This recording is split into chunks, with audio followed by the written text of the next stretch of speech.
салом алейкум до талабони азиз, давом метем таҳлили саволҳои маркази тестира. Расем дар саволи 315. Дар нақшаи табдилоти мега ай ферум моддаи x ҳосил кардай, ай ферум моддаи x ҳосил кардай, ай x боша ферумаш 3 маротиба. Инҷа чӣ кор мекунӣ? Инҷаро ту як бора намефаҳмӣ ки ферума плюс чӣ кардай ки x ҳосил шуд. Ту як ай димгир яксаш мефаҳмӣ. Яъне ҳамин ферумаш 3 маротиба ҳосил шуд. Значит ҳамин моддаи x мо ҳамин ферма плюс чизе кардай ки ҳамҷода оҳани мо чанд валентай 3 валентай барои чи барои ки фермаш 3 маротиба ҳосил шуд баъд ай x. Значит фермаш чанд маротиба 3 маротиба шуд. Ҷа мисол мо агар варианти б ра бинем ферма сучора бида валентай. Ферма сучора дар ҷа буданаш номумкин барои ки ай ферма сучора фермаш 3 маротиба ҳосил карда намешавад. Ё ки варианти д ферм хлордорам намешавад. Барои ки ё чи да валентан. Ё варианти ҳам мебинем варианти чи s. буфор таки бифаҳмӣ ки ҷош дар варианти а маша ё s бо семгир яксаш шавад. Яъне ай фермаш 3 маротиба таҷзияш кардиян. Чӣ ҳозир мешавад фермаш 3 маротиба таҷзия кунем? Ферум ДОС. Ферум ДОС. Эн дар кадом вариант ферум ДОС аст? Варианти араби ферум ой, неки дар ҷа 2 валентай кунем, ки дар ҷа бояд чанд валентай боша? Оҳан бояд 3 валентай боша ҷада. На. Плюси 3 бояд боша. Неки дар ҷа чанд валентай? 2 валентай. Варианти ара маша ҷавоби дуруст варианти аст. ҷош дар б ягон реаксия диден? Агар бигӯи реаксия шавад нестем чӣ кор мекунем? Яъне нигоҳ кун ферма плюс чӣ кунем ки x ҳосил шавад? Плюси хлордо мекунем. Барои ки оҳан қатъи хлордо 3 валентай мерафт. Ферум хлор 3. Ферум хлор 3 ҳосил шид. Акатада савол. Ма чӣ кунем ки ферум хлор 3 ферумаш 3 маротиба ҳосил кунем? Ҷамъи натриаш мекунем. Мешавад? Ҷамъи натриаш мекунем, реаксия чӣ мегзарам? Мубодила. Ки дар наҷо ҳосил мекунам ферум OH 3 маротиба плюси чи натри хлор. Ина ферум OH 3 маротиба ҳосил шид. Моддаи x мо чӣ буд? Ферум хлор 3 ина. Моддаи x мо. Тамом ба мега ки ферум OH 3 маротиба таҷзия ки ферум OH 3 маротиба чӣ кор ки таҷзия ки таҷзия мо ҳарра маънош ки таҷзияш ки. Ки дар инҷа чӣ ҳосил мекунам? 3 валентай ко ферум ДОС ҳосил мекунам. Ферум ДОС. Плюси чи HDO. Ҳамин моддаи y мо не. Ана мега моддаи y мо на. Плюс чи бу ки алюминий. Яъне мо ферум ДОС ҳосил шуда мо на. Алюминий ки алюминий барқарор кунандаи умумия бача. Яъне инҷа бигем оксигенша мегира. Дар инҷа ҳосил меша алюминий ДОС плюс чи ферум. Ина ферум ҳосил кардаги. Яъне моддаи x ва y мо чӣ буда? Ферум хлор 3 ва ферум ДОС. Фаҳмидем чӣ хел мафаҳмид меша? Яъне нигоҳ кунем, бо ворга мекунем, бо ҳам хел савол. Яъне ай хром x ҳосил карда, намедонем дар ҷа кадом мешай. Неки ай x хромаш 2 маротиба ҳосил карда. Значит дар ҷа x мо 2 валентай. Ба агар таҷзияш ҳам бикунем, инҷа таҷзияш мекунем ку бо хроми 2 валентай ҳосил мешавад. Яъне фақат 2 валентай бикун. Варианти а мепара барои ки дар ҷа 3 валентай, варианти д ра мепара барои ки чи дар ҷа 3 валентай. Ё б ё с. Агар фарда ки ҷош дар бифаҳмӣ ки б ё с меша, хромаш 2 маротиба таҷзия кунем, хром о ҳосил мешавад ку 2 валентай. Неки дар ҷа хром о 3 ин намеша. Ҷавоби дуруст варианти б. Агар яксо шав гӯй нигоҳ кун хрома плюс чӣ кунем ки хром SO4 шава? Плюси HDSO4. Реаксия чӣ мегзарад? ҷойгирӣ. Ки дар инҷа ҳосил мешавад хром SO4 плюси чи HD. хром SO4 плюси HD. Ина хром SO4 ҳосил шид. Моддаи x мо хром SO4 ина. хром SO4. Агар хром SO4 ам мега хром OH 2 маротиба ка плюс чӣ мекарда меша? Плюси натри OH. Плюси натри OH. Ки дар инҷа ҳосил мешавад чи хром OH 2 маротиба ина. Хром OH 2 маротиба плюс натри DSO4. Даши. Бо мега ки ҳамин хром OH 2 маротиба чӣ кор ки таҷзия ки хром OH 2 маротиба. Агар мо ира таҷзия кунем чӣ ҳосил мешавад? Хром O. Барои чи хром O? Барои ки 2 валентай. Плюси H2O ва мега хром O ра плюс чи бика алюминий. Яъне барқарор кунанда гуфтем. Ман оксиген мезагем, оксиген зак шугем. Яъне оксиген ам мегира алюминий ДОС меша ҷамъи чи хром. Яъне моддаи x ва y мо чӣ буда? X мо хром SO4, моддаи y мо хром O. Ина хром O ҳосил шид. ҳамин ду тараф прасисабад. Саволи 317. Ана дар нақшаи табдилоти купрум S плюси оддии барзиёд x ҳосил шава меган. нигоҳ ки бача. Ма агар купрум S плюси оддии барзиёд кунам, сӯзиша купрум O ҳосил меша плюси SOD. Ба мегам як моддаи x ҳосил меша, ҳамун моддаи x плюси HD ки y шава. Анҷа номаълум ки SOD ра плюси HD кадай ки купрум O ра. Дар ҷа бачаҳо купрум O ра плюси HD мекунанд. Хай якон вариантш метавони айрӯи вариантҳо бифаҳмӣ. Мисол сулфур надора. Яси? Мисол купрум SO3 ё чимчи купрум SO3 намешава, купрум SO4 намешава ку. Яъне дар ҷа ҷавоби дуруст купрум O ра гирифтага. Баъд димаш ки ҳамин барқарор кунанда бисёртар металл оксидои металлои нофаъол чиз мекунанд. қатъи оксидои ғайриметалл реаксия намебарем. Яъне купрум O ра гирифти анҷа чӣ кардиян? HD кардиян ки дар инҷа ҳосил шуда чи HDO плюси купрум. Моддаи x мон плюси одамон чӣ будай? کپروم او همین کپروم او را پلوس 18 کردن چی شد ایگری یعنی کپروم وریانتی ا ماده ایکس مون کپروم ماده ایگری مون کپروم تمام سه را در نقشه تبدیلات سولفید آلومینی سولفید آلومینی چیه آلومینی DSC سولفید آلومینی نام داره با آب میگه ریاکسش بودن این خیلی هیدرولیز میشوه که در اینجا اسم میکنه آلومینی OH 3 مراتبه پلوس چی H2S فهمو آلومینی OH 3 مراتبه پلوس H2S بعد میگه ماده X میشه ماده X میتونه که یا ای باشه یا ای شوز نمیدونی کدومش نه که میگه که ماده X واسش داره پلوس چی بکه اوده بکه خیلی باید بدونی که آلومینی OH 3 مراتبه جمع اوده ریاکس نمیکنه در اینجا چی جمع اوده میکنه H2S اکسید میکنه اوده H2S اکسید میکنه که در اینجا چی میشه گاز میشه میگه یعنی اینجا اکسیژنی برزیاده او H2 جمع چی SO2 میشه فهمو SO2 در اینجا چی گاز اگر نوپره باریکو S میشه سولفور میشه سولفور سخته یک مورد سخت نفته زیگو گاز مون چه SO2 ماده Y اگه در چیز جواب نشی با می ریاکشن اپسه سوال بیاکش میگه در شبین میگه زیچی گازی Y رو نسبت به گلی معین کنید زیچی برسه ما یک فرم داریم برای زیچی D برابر دی MR1 تقسیم MR2 این فرمول زیچی گاز ها فهمیدین نه زیچی گازی Y رو نسبت به گلی یعنی Y چی گفتیم SO2 نسبت وقتی که بعد کلمه نسبت اما گلی میگه یعنی گلی در پایین باید بره نسبت به گلی یعنی گلی ای پایینای SO2 ماسه چه میشه 32 جمع 32 میکنیم 64 تقسیم گلی ماسه 4 تقسیم 4 میکنیم چه میبره 16 یعنی زیچیش با چه مرده با 16 جواب دادین نه جواب ما ریاکشن اپرزیسای مثال داده بود دادم ریاکشنش مثال داده مثال بعد چوکین کار کنیم با هم خیلی در نقشه تبدیلات ایسولفات امونی NH4 دو مراتبه SO4 سولفات امونی میگه میره جمع چی کنه نتر روش کن ما اگر میره جمع نتر روش کنم در نتیجه چی حاصل میکنه نتر د SO4 پلوس چی NH4 وقتی که خطی واش پیوست میشه و کوین NH4 خطی واش پیوست میشه در نتیجه حاصل میکنه NH3 پلوس چی H2O NH3 پلوس چی پلوس H2O انا که میگم مون در X واسش در مورد جمع کپروم اوک نگاه کنیم بچه‌ها کپروم اوک که با گاز واسشه در جمع NH نتر D SO4 خطی کپروم ریاکس آوردن نمیتونیم او با هم خطی کپروم ریاکس آوردن نمیتونیم برای که نه نتر D SO4 خطی ریاکس میکنه نه او اکسید این بگیم متالش نفوذ خطی ریاکس نمیکنه با گاز هم واسه نمیشه اگر ریاکس هم بکنه نه که ریاکس نمیکنه گاز واسه در جای چه امیاک یعنی کپروم او ما پلوس امیاکش میکنم پلوس امیاک میکنم در جای چی میشه نگاه کنیم بچه‌ها همه اکسیژن میره و قطع گیدرگین پیوست میشه H2O حاصل میکنه H2O میکنه کپروم نیتروژن هم پیوست نکنه کپروم نیتروژن وقت پیوست در پیوستگی نیست بگیم کپروم ادل میشه نیتروژن چی میشه ادنین اندوز میشه فهمیدین اند انا می گازه بچو گاز چیه بچو گاز ایگریمون گاز مون یافتیم اکنون یوش میگه زیچی گازی ایگری رو نسبت به گیدرگین معین کنه یعنی با روی این فرمول د برابر امر یک تقسیم امر د اندمون در بالا میسه نسبت به چی میگن نسبت با گیدروژن H2 بچه دوشون فراموش نکنیم باید که H ننویسی که N ننویسی اند H2 ماسش 28 تقسیم چند د برابر دی چند 14 جواب چند شید 14 وریانتی ا فهمیدین سوالی 320 میگه در نقشه تبدیلات نیترید مگنی را یعنی مگنی 3N چی با مگنی 3N نیتروژن مینوس 3 درجه مگنی پلوس ده نیترید مگنی میگه میره پلوس آب که در نتیجه چی هست میکنه مگنی OH چند مرتبه مگنی OH دو مرتبه پلوس چی امیاک پلوس NH3 پلوس امیاک هست میشه بعد در چی میگه همه امیاک پلوس اودی کات کردن اودی کات خیلی مگنیوش یکس نمیکنه NH3 یکس میکنه اما X ما NH3 یعنی ما NH3 را جمع چی میگم که اودی کات ما گفتم که اودی کات تاتی کاتالیزاتور یعنی ایجاد چیز میکنه NO هست میکنه NO پلوس چی H2O اگر اودی کات نمیبود جا ND پلوس H2 میشه فهمو NO هستش NO در جا چه گاز میگه زیچی نسبی Y رو یعنی اون Y گازه نسبت به چی معین که گیدروژن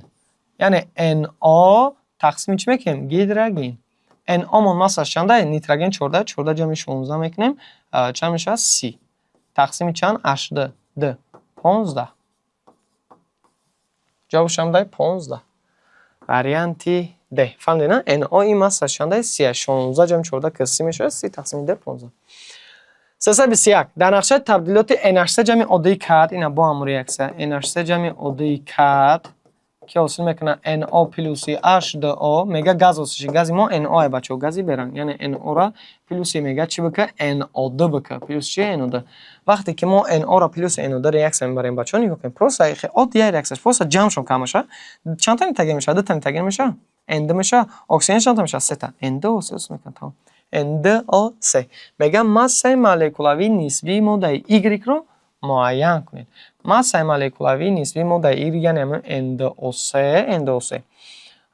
چنده ماسش 28 دتانی تگیم 28 تا 28 جمعی 48 میشه چند 60 76 76 این جوابش میشه 76 یعنی 28 جمعی 48 میکنیم 76 میبریم. وریانتی ب. سوال 322 در نقشه تبدیلات NH3 را جمع کیسلوت نیترات که میگه NH3 پلوس چی؟ کیسلوت نیترات ریاکسیه بر که در نتیجه چی حاصل میکنه؟ NH4 NO3 NH4 NO3 تمام. وقتی که ما را جمع H2O میکنیم نیترات امونی حاصل میشه و میگه همین نیترات امونی را در ریاض 80 گرادوس تجزیه که چند گرادوس 180 گرادوس یا که ما در ریاض 80 گرادوس این تجزیه مقصد پورش نیسته با تجزیه 300 گرادوس یعنی 350 گرادوس بدوریم که در اوجا پول تجزیه میشه یعنی در جای 80 گرادوس میگه تجزیهش که در اینجا چی میشه NO پلوس چی H2O اگر حرارتش بنویسید بالا میشه و ND جمع O یعنی NO هم تجزیه میشید ND جمع O جمع H2O میشید فهمو یعنی در جای 80 گرادوس میگه حرارت پاسش میگه نه در نظر داره ریاکس یکم گیش یعنی NO جمع چی H2O و میگه ماسه مولکولای نسبی ماده Y رو معین که ماسه مولکولای ماده Y با نگفته که NO یا H2O H2O را اگر تو بگیری 18 است جواب نه یعنی او بنا پرسه NO را پرسه ماسه NDش 28 28 جمع 16 میکنیم 44 44 ماسه مولکولای شانه 44 وریانت ب. در نقشه تبدیلات HNO3 کنسنت جمع چی میگه که کوپروم یعنی کوپروم پلوسی HNO3 کنسنترونیده چی گم میشه کوپروم وقتی که جمع HNO3 کنسنت میکنم کوپروم NO3 چند مرتبه میشه کوپروم NO3 دو مرتبه جمع چی H2O و جمع چی حساب که کنسنت NO2 NO2 میکنه بعد چی نگاه کنم میگه گاز هستش اما نه کوپروم NO3 نه او بای چه درجه NO2 مون گازی سرخ جگری رنگش همه NO2 را یعنی گاز میگه پلوس چی بکه جمع O3 بکه جمع اوزون وقتی که ما NO2 را جمع اوزون میکنیم در اینجا چی میشه NO5 پلوس چی O2 وقتی که NO2 را ما جمع O2 میکنیم یعنی اوزون رو بگیم که جمع اکسیژن بوری جمع O2 بوری NO2 پلوس شوره جمع یا O2 بوری دیگه میکنیم یعنی پلوس 5 میکنه یعنی اکسیژن میکنه دیگه اکسیژن بالا میکنه حساب که اوزون باید دیگه چی اکسیژن میبره یعنی NO5 جمع چی O2 یعنی میگم ماسه مولکولای نسبی ماده Y رو معین کنیم ماسه مولکولای نسبی ماده Y خیلی O2 و NO5 هستش که O2 32 نیست زچه NO5 پرسه NO5 این 28 انا 16 کره 5 میکنیم چه میشه 80 جمع 28 میشه 108 یعنی ماسه مولکولای ماده H هم ده 108 جواب دوست وریانتی A. 324 در نقشه تبدیلات باری خلورد پلوس X میگه چه شد برای SO3 جمع یگان وریانتی میگه که SO3 داشته باشه یعنی مثلا کلید SO3 وریانتی A یا اینکه HDSO4 نمیشه در جهان فهمیدین نه چی با بلکه SO4 کنیم در جا SO3 را کنیم وریانتی برام نمیشه بلکه جا SO2 کو SO2 خیلی بر خلورد ریاکشن میکنه SO3 ریاکشن میکنه اکسید با نمک ریاکشن نمیکنه خیلی در جا یگان وریانت چی میشه وریانتی A یعنی بار خلورد را جمع چی میکنیم کلید SO3 ریاکشن چی میگذاره ریاکشن مبادله میگذاره یعنی کانوری با کانوری مبانی با مبانی که در اینجا اسم میکنه بار SO3 پلوس چی کلیو خلور یعنی کلی خلور تمام درش میریم بعد میگه که این ماده بار SO3 حاصل شده ما بار SO3 پلوس چی میگه بکنش H خلور پلوس H خلور که در اینجا اسم میکنه بار خلور د پلوس چی H2O و پلوس چی SO2 نه Y SO2 X و Y X ما چی بوده X ما کلید SO3 Y چی بوده H خلور جواب درست وریانتی A فهمو سوال 325 در نقشه تبدیلات کلسی گیدراسولفیت کلسی را جمعی چیزی کرده که سولفیت کلسی است فهمیدین در جای حسابی که نمک ترشه یگان اساس بکن یگان اساس خیلی وریانتی ا نمیشه برای که نمک ترش خاطر که صوت ضعیف خیلی عکس نمیکنه وریانتی ب وریانتی اس هم نمیشه اساس یا وریانتی ب یا وریانتی د کلسی هاش خاطر هر چی عکس نمیکنه یعنی کلسی اش اس او 3 د مرتبه را ما اگر جمعی کلسی اوش د مرتبه بکنم در جای چی میشه امی اش ایسو که نمک ترش خطی واش پیاس میشه آب وصل میکنه پلوس چی کلسیم کو خطی اس او 3 پیاس میشه یعنی کلسی اس او 3 فهمو کاری عکسای دیمگیش یعنی دیمگی عکسش ما بدونیم که یا ب میشه یا د گفتیم کو یا اش کلور که اش اس 3 تو باید بفهمی یعنی همون کلسی اس او 3 میگم مود ایگریک یعنی کلسی اس او 3 مود ایگریک اش کلور باشه که اش اس او 3 برای که ریاکس برای قطعی اش اس او 3 ریاکس نمیکنه که صوتای ضعیفه بگم بعد دیمش که خیلی مود اصل نمیشه و جواب درست چی میشه وریانتی بش میشه که صوت قوی قطعی ریاکس میکنه یعنی قطعی اش کلور ریاکس میبریمش که در اینجا چوز میگن کلسی کلور د پلوس چی بعد دیمش که کلسی 3 بگم این نمکی که قطعی کیسوتای ضعیف پیش ریاکس داخل نمیشه قطعی کیسوت قوی با ریاکس کنه فهمو کلسی کلور دو جمع چی میشه H2O و چی SO2 SO2 در اینجا چیه گازه فهمو یعنی ما در ایکس ما کلسی هاش داریم ما در ایگمون اش کلور وریانتی ب 326 سوال در نقشه تبدیلات گیدروکربنات کلی را جمع ایکس میگه کردیم کربنات کلی است یه اساس که نمک توشه یگان اساس بکو گفتم اساس در وریانتی ا نمیشه ب نمیشه یا اس یا د فهمو ادیمگیر یک سمه فهمیم که اسمش یا که ده میگم کلسی 3 جمع چی کنم که 3 بشه جمع آب نمیشه که کدا کلد 3 جمع آب کنیم که 3 بشه جمع آب نمیشه یعنی جواب درست وریانت میشه یعنی گیدروکربنات کلی را جمع کلی او اش میکنیم در نتیجه چوز میکنن کلی د یعنی اش قطعی او اش پیوست میشه آبوس میکنن جمع کلی د 3 کلید 3 جمع چی H2O کلید 3 اصل شید بله انا کم کلید 3 خطی یک ماده ریاکس بر 2 بشه جمع H2SO4 اگه صوتای قوی خطی ریاکسش میبریم H2SO4 که در اینجا چوز میکنه کلید SO4 وقتی گیدگین قطعی 3 پس میشه چوز میکنه H2O و چی CO2 CO2 درجه گازه یعنی CO2 شید فهمو وریانتی دب در جوابش سوال 327 هنگام تجزیه حرارتی یک مول کدام ماده مقدار زیادترین گاز حاصل میشه میگه کدامش تجزیه کنیم که مقدار زیادترین گاز حاصل شه گاز اگه نگاه که بچه در اینجا چیکار میکنیم هر یک وریانت باید تجزیه کنیم مثلا سولفیت بری SO3 ما اگر سولفیت بری تجزیه کنم بری آ حاصل میشه جمع چی SO2 ما تست ترجمه میکنم خیلی گیدروکربنات مگنی اش کربن O3 ما اگر هم تجزیه کنیم در مراتب چوز میکنم مگنی CO3 پلوس H2O و پلوس چی CO2 وریانت اس نیترات ناتری نصره اگر تجزیه کنیم ناتری NO2 پلوس چی O2 وریانت د نیترات سرب پلیومبوم NO3 در مراتبه اگر هم تجزیه کنیم پلیومبوم O NO2 و چی O2 میگه هنگام تجزیه حرارتی یک مولی کدام ماده یعنی هر یک تاش یک مولی میگه یک مولی کدام ماده مقدار زیادترین گاز حاصل میشه بعد مقدار زیادترین گاز اساس که مول دیگه تو باید کلسیم برابر کنی بعد کارش کنی مقدار زیادترین گاز SO2 درجه گازه یک مول خیر عکس برابر پایین چند مول میگیره یک مول چند مول مقدار زیادترین گاز میگه x مول اپش مول بگی یا گرم بگی چیزی که مقلته در وریانت ا یک مول گاز میگیره فهمیدین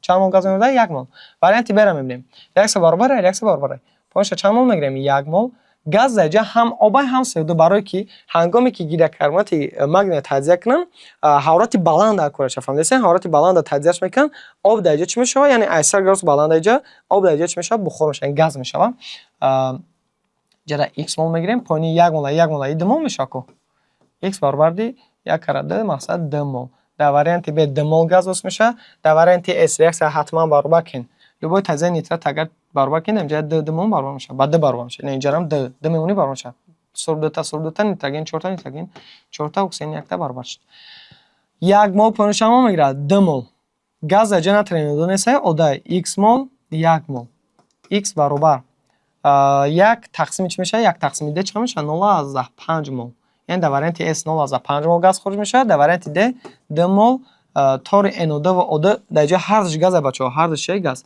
x مول پایینش چند مول میشه؟ 4 1 اینجا قطعی 5 مول.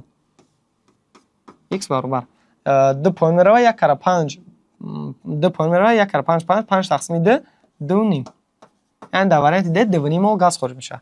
یعنی مقدار زیادترین گاز میگه در وریانت A1 وریانت B2 0.5 2 نیم. یعنی جواب درست 2 نیم مول. یعنی در وریانت د میشه همون مقدار زیادترین گاز. اگر مقدار کمترین گاز میگه با وریانت میشه وریانت S میشه 0.5 مول کو. سوال 328 با هم خیلی هنگام تجزیه حرارتی یک مول کدام در مقدار زیادترین گاز، یعنی مقدار زیادترین در جای گاز گفته سبب جاش اهمیت مقدار زیادترین چی میگه؟ اکسیژن حاصل کردن ممکن است. اکسیژن هر یک وریانت تجزیه میکنیم. پرمنگنات کلی منگن O4 ما اگر تجزیه کنم کلی د منگن O4 این تجزیه پرمنگن کلی باید همتون از یاد بدونین. جمع منگن O2 پلوس چی O2 برابر کردن جای کوفیسینت میمونی تمام. پروکسید هیدروژن یعنی H2O2 اگر ما را تجزیه کنیم H2O میشه جمع چی O2 برابر کردن جای کوفیسینت میمونیم در جمع کوفیسینت چی میمونیم د. وریانت S اکسید سیماب هیدروژن O اگر تجزیه کنیم هیدروژن پلوس چی O2. وریانت د نمک برتولی کلی خلور O3 اگر ما را تجزیه کنیم کلی خلور میشه پلوس چی O2. همه رکس رو برابر کنیم. خیلی رکس درجه دو میمونیم برابر میشه درجه د 3.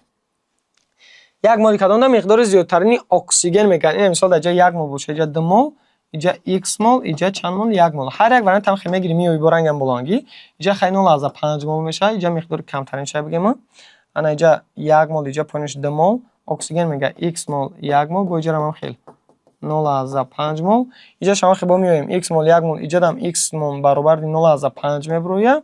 انا در وریانت دی باشه جرا x مول میمونه پایینش هم میشه 3 مول اینجا 1 مول اینجا چند مول 2 مول. اگر 3 را تقسیم 2 کنم چند میشه 1 نیم مول. یعنی در وریانت دی مقدار زیادترین چی میشه گاز. در وریانت دی 1 نیم مول اکسیژن میشه در دیگرش 0.5 مولی. فهمو؟ سوال 329 هنگام تجزیه حرارتی یک مول کدام در مقدار زیادترین گاز بود اینجا با نبران گاز گفته سه با رنگ همون سال نیترات ناتری ما تجزیه هاش نخواهیم منیسم برابر میکنم کجا شاید بر خود بیا رنگ همون سالی پیشنهادی چیکار میکنیم کار میکنیم پلوس O2 اینجا دمونی نه یک مول در پایینش دمون x مول یک مول بگی ببرو رو خیر یک برنش نیترات میست کوپروم NO3 چند مرتبه 2 مرتبه. اگر ما اینو تجزیه کنیم کوپروم O NO2 پلوس چی O2 درجه دممونی درجه هم دممونی درجه چند میمونی 4 میمونی رکس چی میشه برابر. وریانت S هیدروکربنات کلسی H کربن O3 چند مرتبه 2 مرتبه. ما اگر تجزیه کنم درجه اوس میکن کلسی COC پلوس H2O پلوس چی CO2 درجه هم خیلی بالای هر چه x مول میمونی پایین را چند مول میگیری 2 مول میگیری جای 1 مول 2 مول. خیلی با وریانت D هیدروکربنات کلی H کربن O3 اگر تجزیه کنیم کلی د CO3 میشه پلوس H2 پلوس چی CO2 برابر کردن درجه کوفیسینت 2 میمونیم. هر دیره x مول میگیریم پایینش چند مول گفتیم 2 مول اینجا 1 مول اینجا 2 مول. خیلی مقدار زیادترین گاز میگه. وریانت A را میوی 0.5 وریانت B را میوی 2.5. در وریانت B چند مول میبره 2.5 مول میبره در دیگرش کمتر میبره.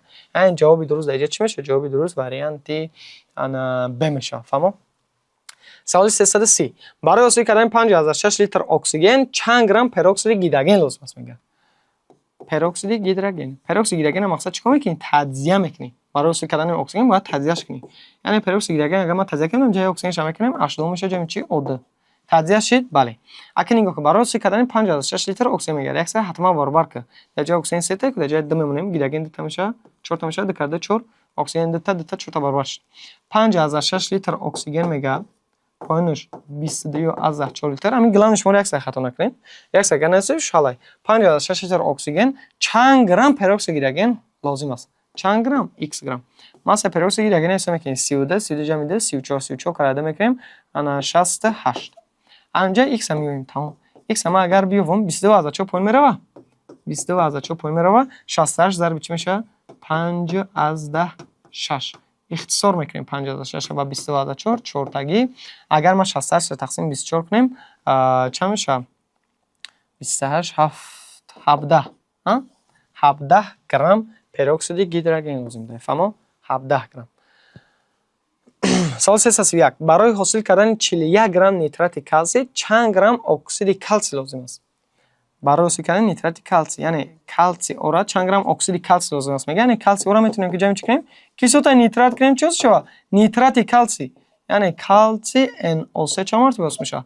2 مرتبه پلوس گیدگین خطی حسین پایل شو H2O. فهمون برای حاصل کردن نیترات کلسی چند گرم اکسید 41 گرم نیترات کلسی چند گرم اکسید کلسی میگه x گرم خیر x در جای کلسی میمونیم x چی میشه برابر پایین این ماسش 56 40 جمع 56 نیترات کلسی خیر ماسش میوی ماسش میشه 122 120 جمع 40 میکنیم 160 چه میشه 124 164 یعنی این به این حساب میشه چند تایی 4 تایی x میویم 56 تقسیم 4 میکنیم چند میشه 14 میشه فهمون 14 واریانت ب فهمون سوال 332 هنگام تجزیه 1 مول نیترات نقره چند لیتر گازها رو حاصل کردن ممکن است خوب بخونین نیترات نقره بچه‌ها حتما تجزیه نیترات های نقره نیترات های متالشون فعال کفال نفعال هم شازو کنن که بسیار اومدگی سوال دیدین ادین دای سوال داو سوال تست پیشنهاد که فاوند کنین اینجا نیترات نقره بود نیترات میس بود یورا از کن تجزیه نیترات نقره چیست میکنم ارگنتوم پلوسی NO2 و پلوس CO2 اکن نگاه کن реакция باید چوکیم برابر کنیم لبو تجزیه نیترات اینجا کلسیم دوم برابر میشه تا اون دتا نیتروژن دتا اکسیژن ایسوکر اکسیژن چیش دیگه برابر شده فهمم میگه که 1 مول نیترات نقره 1 مول پونشما میشه 2 مول چند لیتر گاز ها رو یعنی هر دوش گازه چند لیتر x لیتر پونش چند لیتر میشه 2 ایجای قطعی 1 ایجا 3 لیتر میشه یعنی 3 مول میشه 3 ضرب 22 از 4 فهمم یعنی NO2 2 مول اکسیژن مول دیگه 2 1 جمع میکنی 3 مول میشه 3 کرده 22 از 4 میکنی فهمم یعنی x برابر 3 کرده 22 از 4 میکنی 67 از 10 میشه 67 از تقسیم 2 میکنی 33 از 10 6 لیتر جوابش هم داره 33 از 6 تا واریانت ب سوال 333 در نتیجه تجزیه 1 مول نیترات سرب چه پلیوم NO3 چند مرتبه 2 مرتبه من اگر تجزیه کنم پلیوم بوم O حاصل میکنم پلوس چی NO2 و پلوس چی O2 فهمیدین یعنی در نتیجه باید عکس برابر کنیم در اینجا 2 میمونه گفتم که باید برابر کنیم سرب دو تا نیتروژن 4 تاشی در اینجا کلسیم 4 نی عکس چی برابر شد 1 مول نیترات سرب میگه 5 مول 2 مول چند لیتر ماده های گاز مانند است میشد هر دوش در اینجا بچه‌ها گازه NO2 هم گازه O2 هم گازه x مول 5 مول میشه 5 مول 4 مول 1 مول خط 5 مول ضرب چند 22 از 10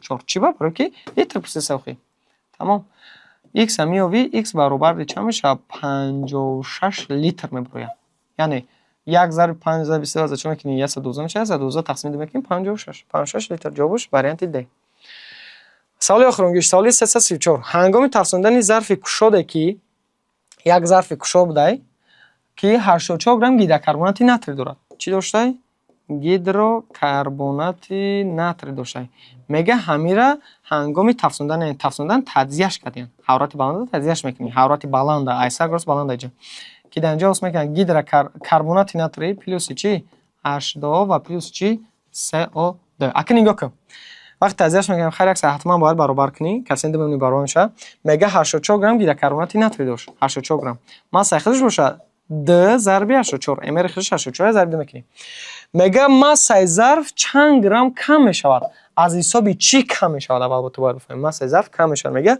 نیا که وقتی که ظرف گشوده هست ظرفای گشوده هست وقتی که تجزیه میکنن در اینجا گاز خارج میشه گاز خیلی در کربنات ناتری در همون ظرف میمونه مسته ظرف نمیسته انای H2O و CO2 باشه یا بوغ میشن گاز میشن از ظرف میبرن چون کم میرون از ظرف میبرن فهمیدین برای چی برای که گاز برای چی او گازه برای که او در اینجا حرارت بلند بوغ میشه فهمیدین گاز میشه ایدام چی ای مخلوق ای ظرف میبرن میروه میگه چند گرم کم میشه بود حساب چی کم میشه آخه حساب CO2 و H2O کم میشه هر دمیو میبرن میرون چند گرم میبرن میروه نمیره گفتن نکنه x گرم میبره هر دش اینجا ماسه او 18 گرم ماسه CO2 چند گرمه ماسه CO2 44 گرمه 44 جمع 18 میکنیم میبره چند 62 گرم ای هر سه جایی انکه x میویم خیلی x اگر به 84 84 حساب میشه 2.62 تقسیم 2 31 یعنی 31 گرم چی میشود؟